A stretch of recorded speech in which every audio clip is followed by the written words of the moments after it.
Bonjour à tous. Dans cette vidéo, je vais vous présenter l'argument cosmologique du calame. Alors, il faut savoir qu'il y a trois grandes familles d'arguments cosmologiques qui ont été développés chez les philosophes. On pourrait les catégoriser de la manière suivante. L'argument de la contingence dans sa version leibnizienne, l'argument de la contingence dans sa version thomiste, et enfin l'argument du calame. Donc, évidemment, il y a plus de sous-arguments et tout. Au total, j'en ai listé une quinzaine dans mon livre de réponses à Thomas Durand. Mais on va dire que c'est les trois grandes familles d'arguments qui existent. Et donc, dans cette vidéo, dans ce débat, je vais m'occuper surtout de l'argument du calame. Donc, quelle est la formulation de l'argument du calame? Alors, tout simplement, je pense qu'on peut le formaliser de la manière suivante. Prémisse 1, tout ce qui a commencé d'exister a une cause. Prémisse 2, or l'univers a commencé d'exister. Conclusion, donc l'univers a une cause. Donc, ça, c'est la première étape de l'argument. On va regarder les prémices pour savoir si la conclusion est vraie. La prémisse 1 nous dit tout ce qui a commencé d'exister a une cause. Alors, moi, je dirais que cette première prémisse est une évidence et que nier cette proposition, ça reviendrait à dire que les choses peuvent apparaître sans cause, c'est-à-dire sortir du néant. Or, c'est absurde parce que le néant, c'est l'absence totale de quoi que ce soit. L'absence de lieu, de temps, de causalité, et plus généralement, l'absence d'être. Or, l'absence d'être ne peut pas produire de l'être, tout simplement parce que la non-existence de quoi que ce soit ne saurait produire l'existence de quelque chose. Les philosophes appellent ce principe ex nihilo nihil fit, ce qui signifie de rien ne sort rien. Alors, venons-en à la prémisse 2 qui nous dit que l'univers a commencé d'exister. Donc ici, pour montrer cette prémisse, on peut distinguer entre deux types d'arguments. Il y a ce qu'on appelle les arguments scientifiques, fondés sur les données de la science contemporaine, et les arguments philosophiques, fondés sur le raisonnement abstrait et purement conceptuel. Donc je dirais que scientifiquement, il est très probable que l'univers ait un commencement. Pourquoi? Je dirais qu'il y a au moins deux raisons. Premièrement, il y a la seconde loi de la thermodynamique, qui nous dit que l'entropie, c'est-à-dire le désordre, tend à s'accroître dans un système isolé. Et donc, si l'univers avait une durée de vie suffisamment longue, il se rapprocherait asymptotiquement d'une mort thermique. Là, on peut donner l'analogie avec le feu de cheminée. Si vous voyez un feu en face de vous, vous savez deux choses. Premièrement, il va s'éteindre bientôt. Et deuxièmement, quelqu'un l'a allumé il n'y a pas si longtemps que ça. Et ça, c'est un peu pareil avec l'univers, si vous voulez. L'univers, c'est comme une gigantesque boule de feu ou une voiture en marche qui brûle son carburant. Et ben, vu que l'univers n'est pas éteint à l'heure actuelle, cela signifie que il ne brûle pas, il ne consomme pas son carburant depuis un temps infini, ce qui implique qu'il a un commencement.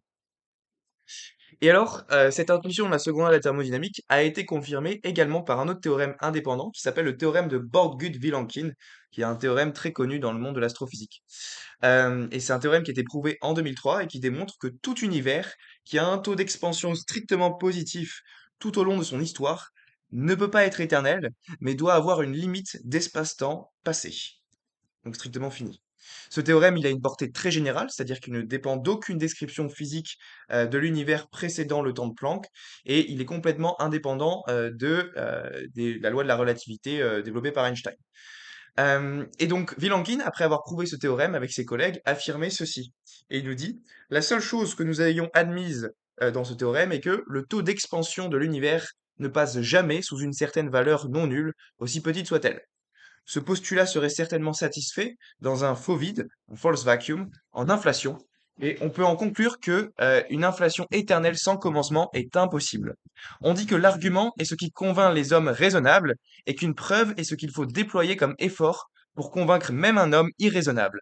Avec la preuve maintenant établie, les cosmologistes ne peuvent désormais plus se cacher derrière la possibilité d'un univers éternel. Il n'y a plus d'issue de secours, ils doivent faire face au problème d'un commencement cosmique. Alors je dirais qu'en plus de ces arguments scientifiques contre l'existence d'un univers éternel, nous avons aussi des arguments philosophiques, donc purement rationnels, contre l'idée même d'un passé infini. Donc je dirais que si l'univers n'avait pas commencé d'exister, alors, eh ben, évidemment, le passé serait infini. Cela signifie qu'il existerait un nombre réellement infini d'événements qui nous ont précédés jusqu'à aujourd'hui. Or, ce n'est pas possible parce que il est impossible de traverser un nombre réellement infini d'événements de même durée. Par exemple, imaginez que vous croisez un homme immortel qui s'amuse à compter l'ensemble des entiers négatifs, et il vous dit -4, -3, -2, -1, 0. Et il vous dit, ça y est, j'ai fini de compter tous les entiers négatifs. Bah là, votre réaction sera de le regarder avec un air un peu bizarre en lui disant, bah non, c'est pas possible, tu mens. Et pourquoi? Parce qu'il est impossible de traverser l'infini. Un processus qui n'a pas de commencement ne peut pas aboutir quelque part, puisqu'on ne peut pas provenir d'un endroit où il est impossible de se rendre. Ce serait comme vouloir franchir une ligne d'arrivée après avoir parcouru un nombre infini de kilomètres, ou mourir après avoir vécu un nombre infini d'années. De même qu'il est impossible de compter jusqu'à l'infini en commençant à compter aujourd'hui et de dire 0, 1, 2, 3, 4, etc. et dire ça y est, j'ai atteint l'infini, il est tout autant impossible de faire le chemin en sens inverse. Faire -4, -3, -2, -1, 0 pour arriver jusqu'à aujourd'hui. Parce que une traversée qui ne peut pas se faire dans un sens ne peut pas non plus se faire dans l'autre. Et si quelqu'un ne peut pas atteindre l'infini dans une direction, comment est-ce qu'il pourrait en provenir depuis la direction opposée? Je dirais qu'une telle opération reviendrait tout bonnement à vouloir sauter hors d'un puits sans fond. Et donc le passé ne peut pas être infini, l'univers a nécessairement un commencement. Alors il y a aussi beaucoup de paradoxes qui ont été développés contre l'existence d'un passé infini chez les philosophes analytiques contemporains. J'en ai listé environ 6 ou 7 ici. Il y a le paradoxe de l'hôtel de Hilbert, le paradoxe des orbites réitéré par Craig, le paradoxe de la poule et de l'œuf développé par Alexander Proust, aussi le paradoxe de paquet de cartes infini, le paradoxe de la société éternelle et le paradoxe du passe-papier. Bon, évidemment, je ne vais pas rentrer dans le détail de tous ces arguments maintenant, mais on pourra les aborder pendant le débat un à un si cela vous intéresse. Et donc, la conclusion de ces 2 prémisses, tout ce qui a commencé d'exister a une cause, or l'univers a commencé, c'est que, donc l'univers a une cause. Alors la question c'est à quoi ressemble la cause de l'univers, une fois qu'on admet que l'univers a une cause? Eh bien je dirais que cette cause, elle doit être de nature très particulière, puisqu'elle ne peut pas être dans le temps ni dans l'espace. Il s'agit donc d'une cause qui est atemporelle et non spatiale, et que la cause de l'univers est du coup immatérielle, parce que si elle était matérielle, elle ferait partie de l'univers.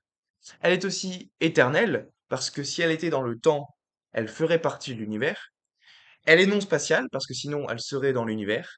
Et elle est dotée d'une puissance extraordinaire, parce qu'elle crée tout sans matière préexistante, elle crée tout à partir de rien. Et je dirais aussi que la cause première doit être de nature spirituelle, au sens d'une intelligence dotée de volonté. Alors pourquoi est-ce qu'on peut penser ça? Premièrement, on peut tout simplement faire remarquer qu'on a déjà montré que la cause en question est immatérielle. Or, ce qui est immatériel est soit un esprit, soit une pure abstraction, comme les nombres, les propositions logiques, les formes géométriques, etc. Mais les abstractions n'ont pas de pouvoir causal. Donc, la cause première ne peut pas être une abstraction et donc elle est de nature spirituelle, c'est-à-dire une intelligence dotée de volonté. Un deuxième argument en faveur de la nature spirituelle de la cause est que d'après Swinburne, ça c'est un argument que je reprends au philosophe Richard Swinburne, il existe que deux types d'explications causales. Vous avez des explications scientifiques en termes de lois et de conditions initiales, et vous avez aussi des explications de type personnel en termes d'agents dotés de volonté. Or, un état premier de l'univers ne peut pas avoir une explication scientifique, puisque rien ne le précède en termes de conditions initiales. Une explication scientifique requiert un état des choses matériel, et la cause de l'univers est immatérielle. Et donc seul un agent doté de volonté peut rendre compte d'un état premier de l'univers. Enfin, une troisième raison qui nous porte à conclure que la cause de l'univers doit être spirituelle part d'une analyse conceptuelle de ce en quoi consiste être l'effet temporel d'une cause éternelle. En gros, comment est-ce qu'une cause éternelle pourrait-elle produire un effet temporel? Il semble que si la cause de l'univers était une chose impersonnelle, c'est-à-dire sans volonté, on devrait avoir l'effet qui serait coéternel à la cause. Et donc l'univers devrait exister de toute éternité. Euh, et la seule manière, je dirais, de concevoir qu'une cause éternelle puisse produire un changement, produire un effet temporel, est que cette cause soit libre d'initier un changement en vue d'engendrer le processus de création dans le temps. Par conséquent, la seule explication concevable du commencement de l'univers à partir d'une cause qui est éternelle serait, à mon avis, l'intervention libre d'un créateur personnel. En tout cas, je ne pense pas qu'une cause impersonnelle puisse rendre compte d'un changement entre l'éternité et la temporalité. Donc si on fait le bilan de l'argument jusqu'à maintenant, je le résume ici avec toutes les prémices. Tout ce qui a commencé d'exister a une cause, parce que de rien ne sort rien. Or, l'univers a commencé d'exister, ça on l'a vu avec l'impossibilité conceptuelle d'un passé infini, plus la confirmation par l'astrophysique contemporaine. Donc l'univers a une cause, extérieure à lui-même, parce que la notion de cause de soi est absurde, on ne peut pas se causer soi-même. Donc l'univers a une cause, et cette cause est nécessairement immatérielle, éternelle, non spatiale, dotée d'une puissance extraordinaire et spirituelle ou bien personnelle. Donc c'est cette cause que l'on appelle Dieu. Voilà un petit peu l'argument cosmologique du Kalam en résumé, et j'espère que si certains veulent discuter des paradoxes contre l'existence d'un passé infini, on pourra en discuter dans le débat qui va suivre. Merci à tous.